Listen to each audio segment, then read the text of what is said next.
Hey everybody, there is a new Punisher in town, as you probably know, and I am going to be giving you my review on the new Punisher #1. And if I think it's worth reading, picking up, and following, here's my take on it. Stay tuned for more.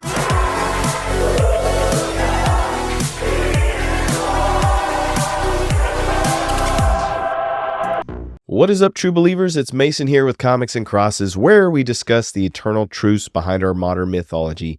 And today I am reviewing the Punisher #1. Okay, so looking at the Punisher #1, I will tell you up front, I ultimately decided not to go further with this title after issue 1. I'll give my reasons, which may not be the same as your reasons as we go here. Now, this is written by David Pepose and with art by David Wachter and color artist Dan Brown. I picked this up because I have been a fan of David Pepose's writing for a while.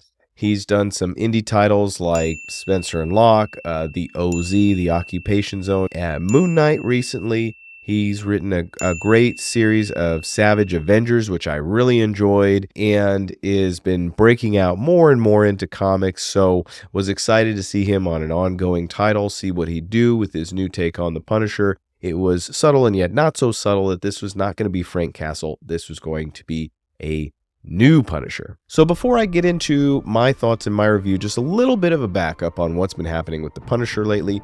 The Punisher has been a bit controversial, I guess, because extremists are wearing his logo, or is it cops, or I don't know. I'm not really into controversy and all these kinds of things that people get all political and angry about. And so at one point the symbol was changed. Frank Castle kind of went down a different path of being like Ninja Frank Castle. He was part of the Hand. So Frank has basically decided to hang up his Punisher thing.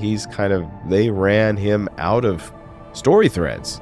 They really pushed him to the limits of what he could do or be about, and so Frank Castle is, at least for now, taking a vacation.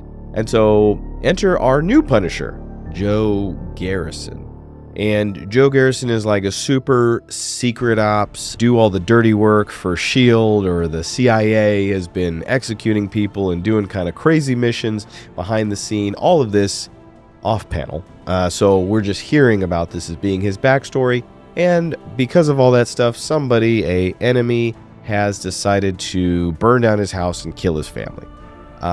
So excellent motivation for Joe to decide to go out and punish people. What I liked about this comic book, the art by Dave Wachter, I may be saying his name wrong, Wachter. The art is really cool. I like the feel of it, the grittiness of it, darkness of it. It feels like a underground story with violence, with guns, with the underbelly of the Marvel universe. And it's cool. The other thing I liked about it, the tone, the writing, the detectives, the chit-chat, the back and forth, the inner dialogue of our new Punisher. It is cool. It's fitting. It has a nice pacing to it. I think that Pepose is a good writer. I think he's a great writer. I think he has good ideas. So the writing on this hand, I thought, was pretty good. Now, what I didn't like about this comic book, the way the story was set up with his family being attacked off panel, with us not really knowing this character, he's already mid-revenge, may have made sense in that we already know Frank Castle's origin, and this origin is not terribly different or unique. It's basically the same idea, slightly different circumstances. And so the way the origin was handled for me was not very interesting or exciting. I did find it to be serviceable. It felt like a movie I would watch, but also felt like a movie I had kind of already seen, and like this was a remake that I wasn't convinced was going to be better than the original. The other thing I didn't like about this comic, and this is kind of a spoiler, it's a very minor one, but the explanation of the Punisher's new skull is that it's some sort of technology that has to do with his weaponry. He has sort of more advanced weaponry.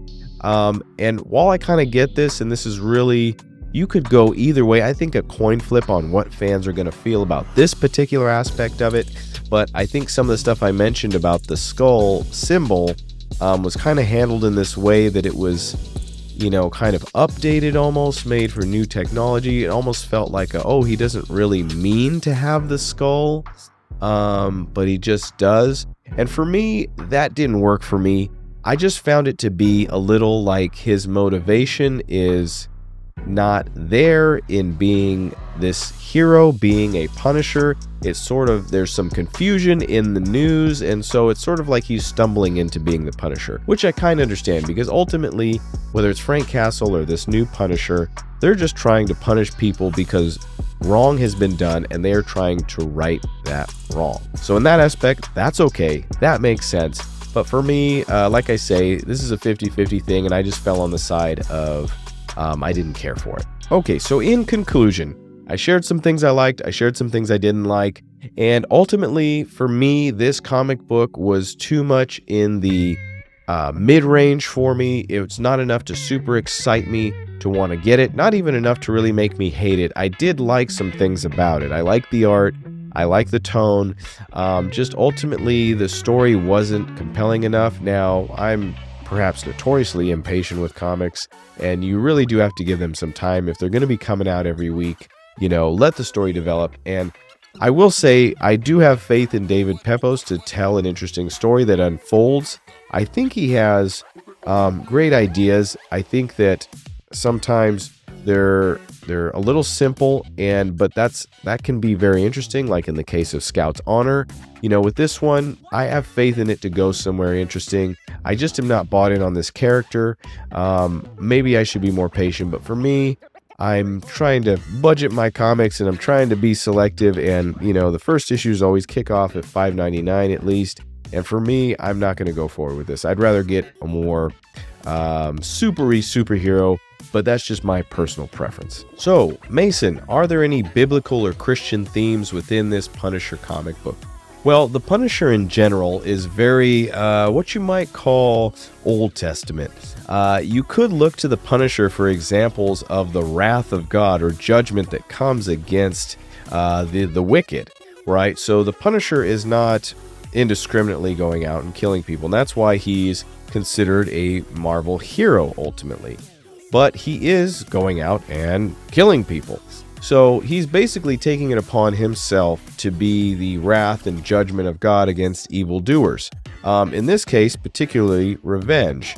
And we know from the Holy Scriptures that vengeance is the Lord's, and that ultimately everyone will stand before God and be judged. A verse that I kind of thought of with the Punisher, but ultimately kind of discredits the Punisher and his way of doing things, is Micah 6:8, which reads, "He has told you, O man, what is good, and what does the Lord require of you? But to do justice," definitely a Punisher type thing. But here's where not so much. "And to love kindness," maybe not so much. "And to walk humbly with your God." Ultimately, the Punisher does not walk humbly with God because he does not allow God to have vengeance, but takes it upon himself. Although he does a lot of good, he exists in a gray area and is what you might call an anti-hero. That's the Punisher. That's a bit of feedback on this character, on this comic. Let me know what you thought. Maybe you already read the book, or maybe you're considering reading the book. Was my take on it enough to sway you or to encourage you, or what? Maybe you disagree with me, but love to hear your feedback. Thanks for checking out the video, and I'll see you on the next comic book review.